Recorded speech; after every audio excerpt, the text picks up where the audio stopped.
Chers membres de la communauté Pro-Info, et voilà, nous nous retrouvons encore aujourd'hui, comme toujours et comme d'habitude, pour analyser les questions d'actualité. Nous vous saluons. Congolais partout où vous vous retrouvez, nous vous saluons.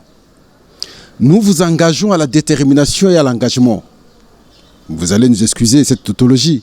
Pourquoi? Simplement parce que nous voulons que chaque Congolais puisse comprendre à cet instant que notre pays va mal. Partout où nous pouvons nous retrouver, nous devons, en tout cas, même à travers nos actes spirituels, permettre que nous soyons en unité, en esprit, avec nos frères qui sont entre les mains de M23. Et nous devons, nous, conjuguer alors nos efforts pour que, ensemble, nous puissions être forts afin de gagner cette guerre. La guerre injuste nous imposée. À chaque fois, à chaque minute, j'essaie de réfléchir quel est le mal que la République démocratique du Congo a fait jusqu'ici.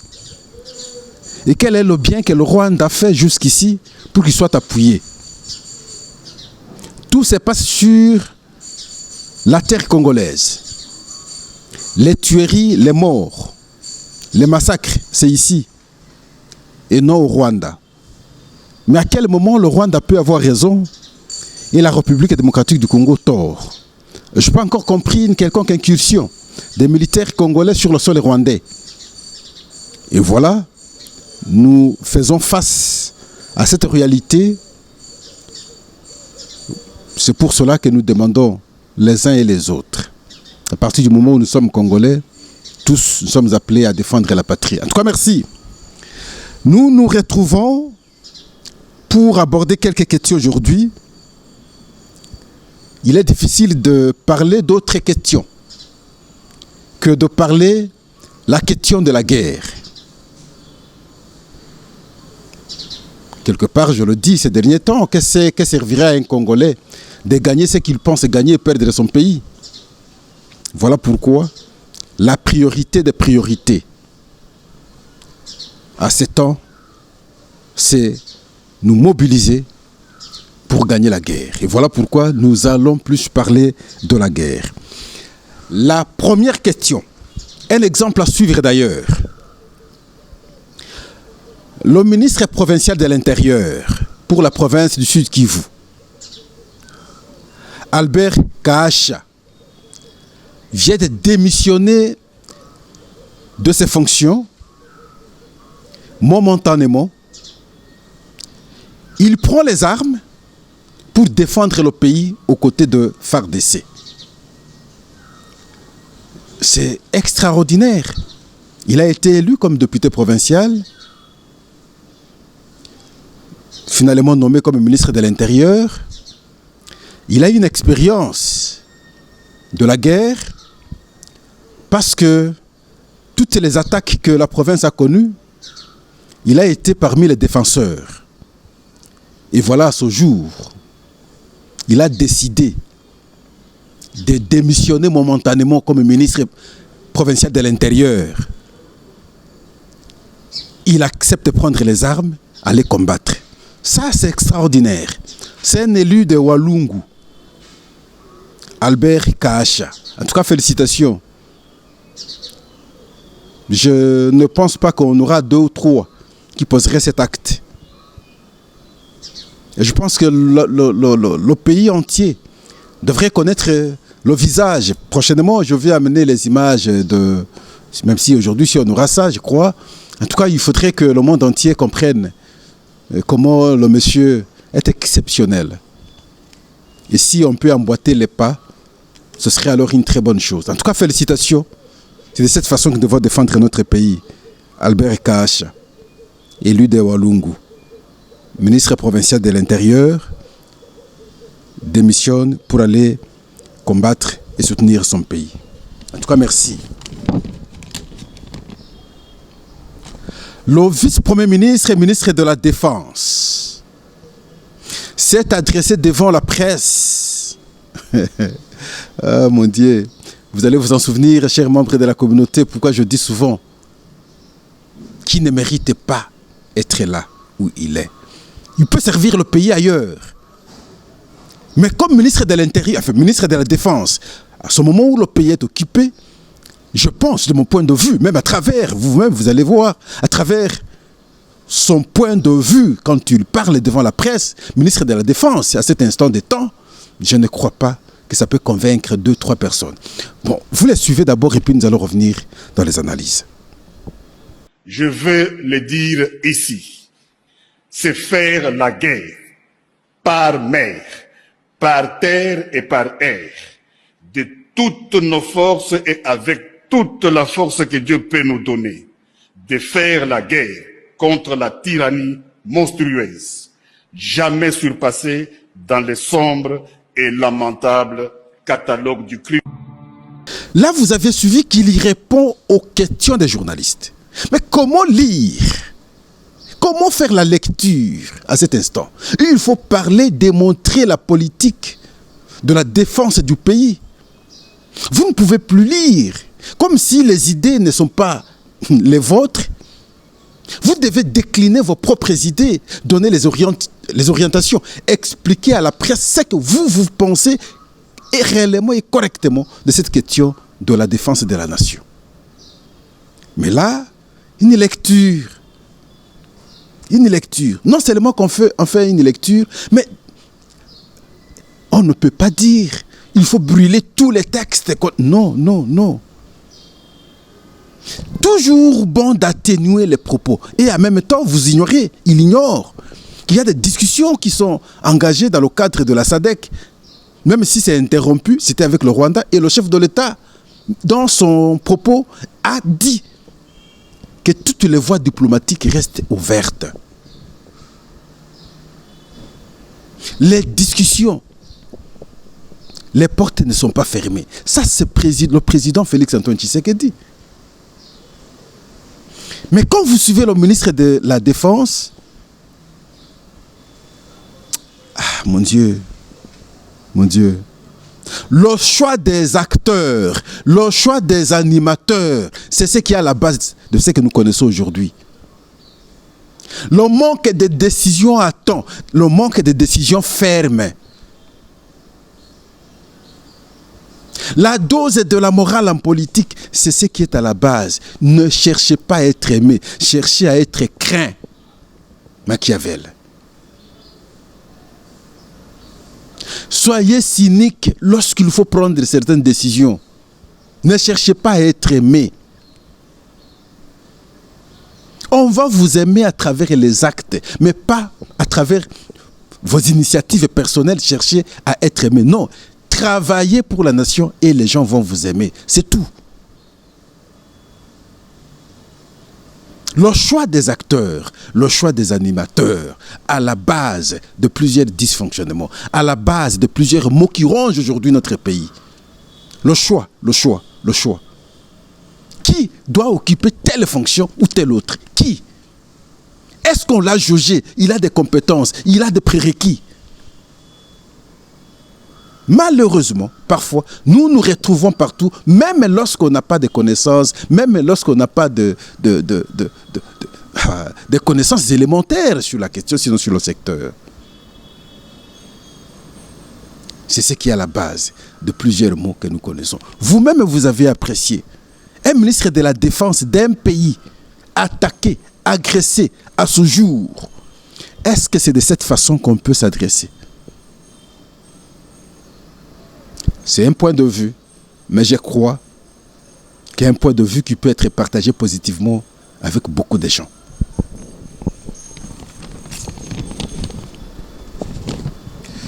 La République démocratique du Congo, notre pays. Il y a une autre question que j'ai suivi le président du CESAC, Christian Bosembe, que je salue, que j'encourage. Lorsque il promet de fermer, je ne sais pas si d'autres chaînes sont fermées déjà, les chaînes qui font l'apologie maintenant de l'ennemi, là il a raison. Mais Pascal, j'ai toujours insisté. Comment développer l'intelligence artificielle pour que les comptes bidons qui sont fabriqués, qui font l'éloge maintenant de l'ennemi, soient détectés. Mais qu'est-ce que nous en faisons? Qu'est-ce que nous en faisons?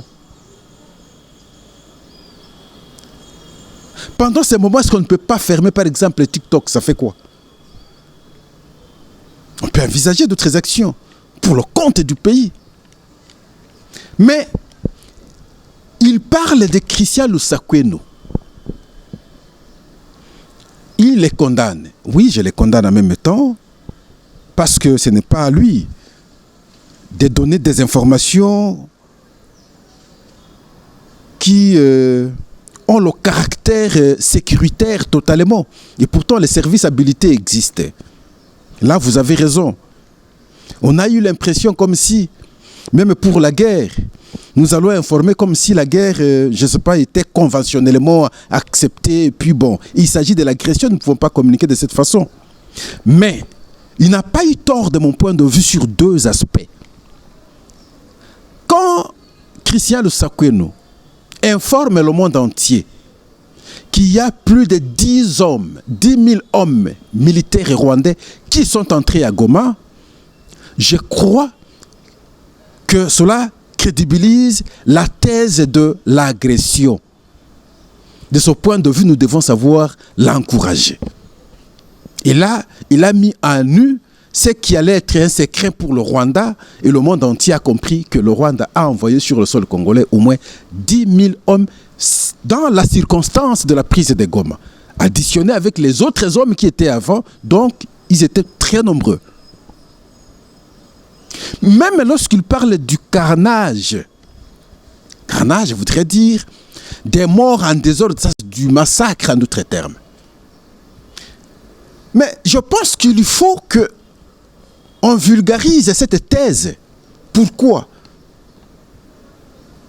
Le M23, effectivement, a massacré beaucoup de gens, a tué beaucoup de gens à son entrée à Goma. Mais nous ne pouvons pas ne pas le dire.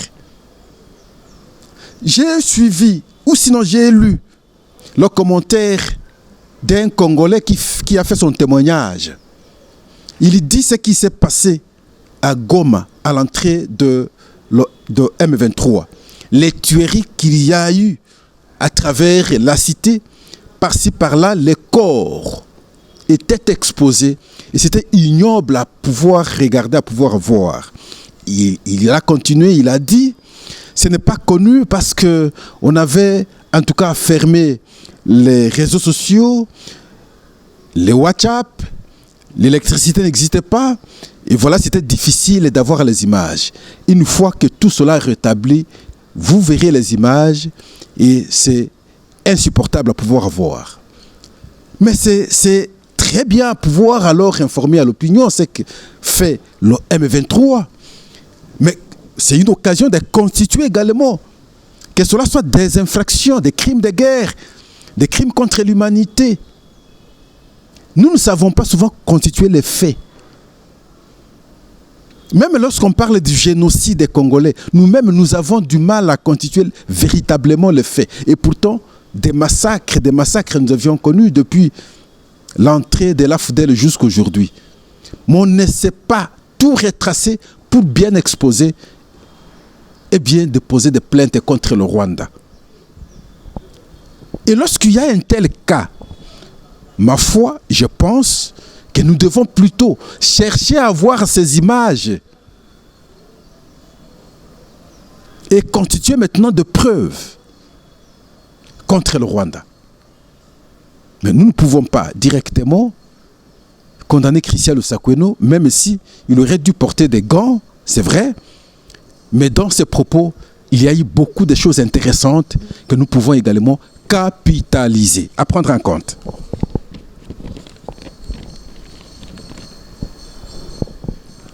Il y a la Commission d'affaires étrangères du Parlement européen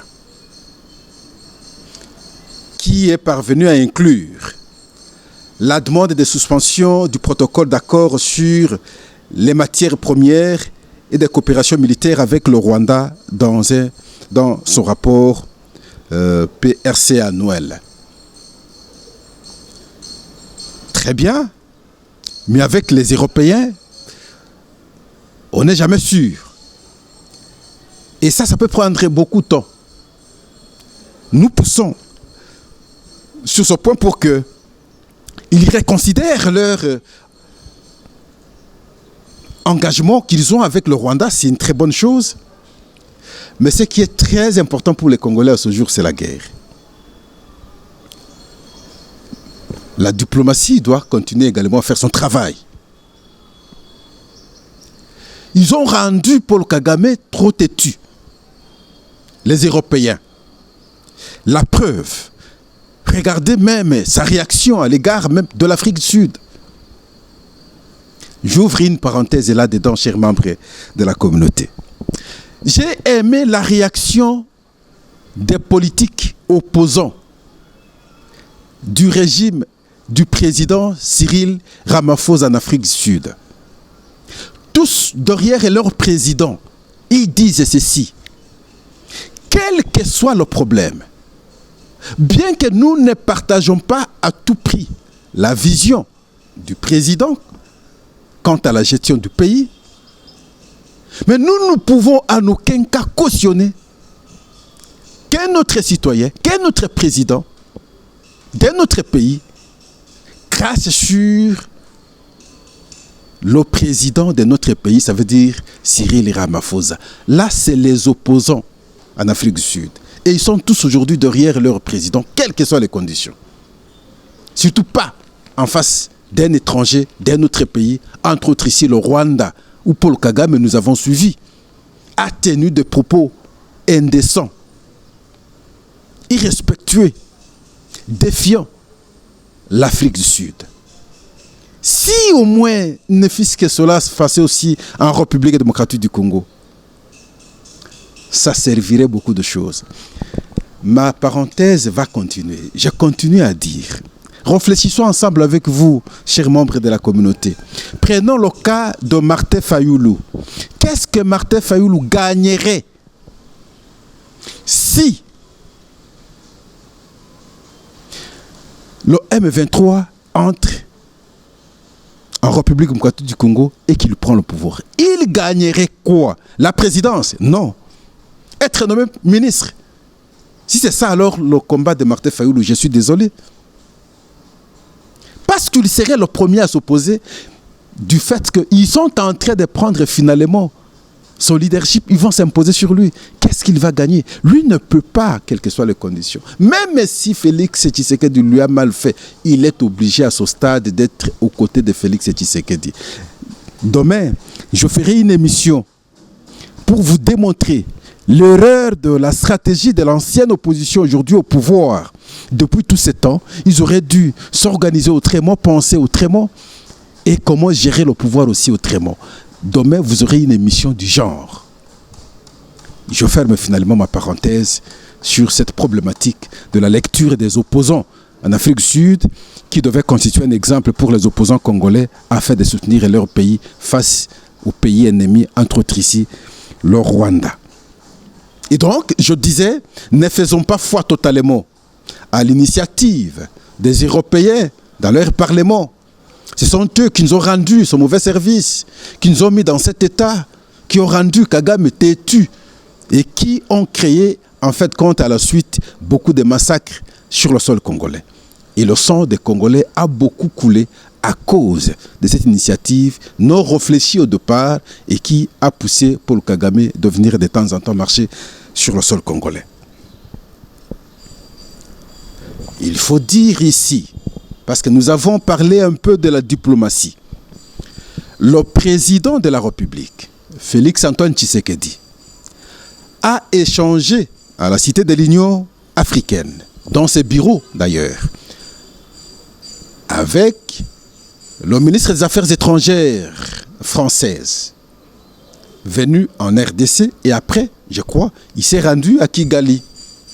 Il a échangé avec notre président, sûrement un message du président français, mais la curiosité, vous allez comprendre entre les lignes, s'il vous plaît, ce n'est pas parce que nous faisons la guerre aujourd'hui, non, je ne crois pas. Ils sont venus parce que le jour d'avant, il y a eu attaque de leur ambassade. C'est le même monsieur, dans le Parlement français, il est intervenu pour dire c'est inacceptable. Inacceptable, il a insisté qu'on ne peut pas s'attaquer plutôt à l'ambassade. Quand il est intervenu au Parlement français, il n'a pas fait allusion au massacre, il n'a pas fait allusion à l'entrée de M23 à Goma. Et donc, je ne crois pas qu'il est venu pour ça. Même si à la foulée, on peut sembler glisser un mot. Mais il est venu pour se rassurer de la sécurité des Français qui sont dans l'ambassade ici. La France ne sait pas nous appuyer jusqu'ici. Il est vrai, j'ai suivi des appels de cesser le feu, les appels de quitter Goma, tout ça. Oui, ce sont des appels, mais l'action, c'est à quel niveau et à quel moment? On attend voir l'action. Jusqu'au moment où nous échangeons, chers membres de la communauté, Goma est entre les mains de M23. Et d'ailleurs, vous voyez les images, comment Willy Ngoma, sur toutes les avenues, en train de prendre les photos avec la population. Donc c'est insupportable ce qui se passe au Congo. Les Français qui, nous pensions que, au nom de la francophonie, Congo étant un grand pays, elle aurait dû, la France, appuyer le Congo, mais on a l'impression, pas l'impression, on constate malheureusement qu'on tourne le dos à un pays grand comme le Congo, et voilà, on privilégie ces accords-là. Quel est cet accord qui ne passerait pas en République démocratique du Congo si nous devons avoir la paix, avoir la sécurité? Mais tout ce que vous bénéficiez à travers le Rwanda, sur le sang des Congolais, mais vous les bénéficierez très facilement par la voie ouverte à travers le pays et sans verser les sangs, peut-être à moindre prix. Parce que c'est sur nos sols, face au prix de la sécurité, nous sommes prêts, je pense. Nous devons également réfléchir de cette façon pour que on contourne les initiatives rwandaises.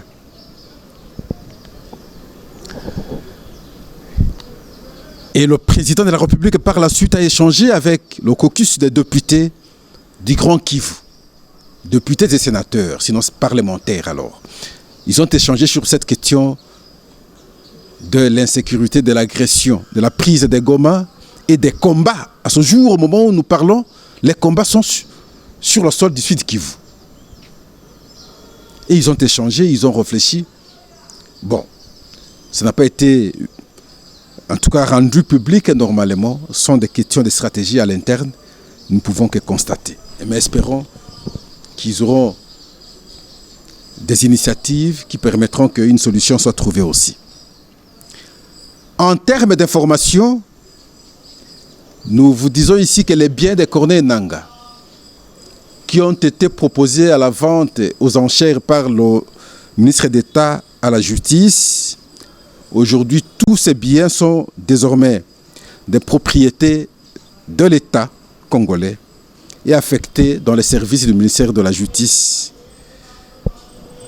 C'est ce qui a été décidé. Je pense que la lettre est là. Vous voyez, c'est la décision du ministère de la Justice. L'autre information, c'est la panique que les gens ont eue hier. Parce qu'il y a eu les tirs de balles dans la soirée hier.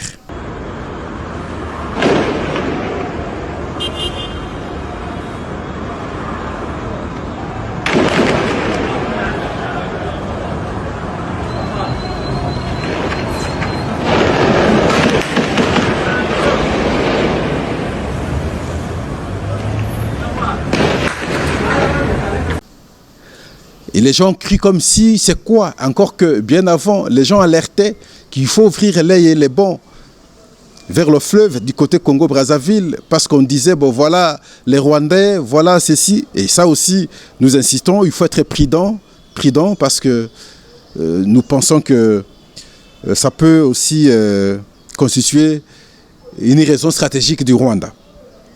Alors, les gens paniquaient alors que c'était l'accident. Il y avait le véhicule de M. Koko Rubenga qui sortait. Et puis un véhicule maintenant d'une Jeep des Chinois qui portait l'argent, il y a eu collision. Et finalement, c'est la garde qui ramenait l'argent, parce que dans cette Jeep, il y avait l'argent. La garde qui ramenait l'argent a tiré à l'air, et quand la garde a tiré, la garde républicaine qui était aussi non loin de là a tiré. Alors les gens ont paniqué, ont crié comme s'il y avait affrontement. Et ce n'était que ça, mais il n'y a pas eu de conséquences jusqu'à la preuve du contraire.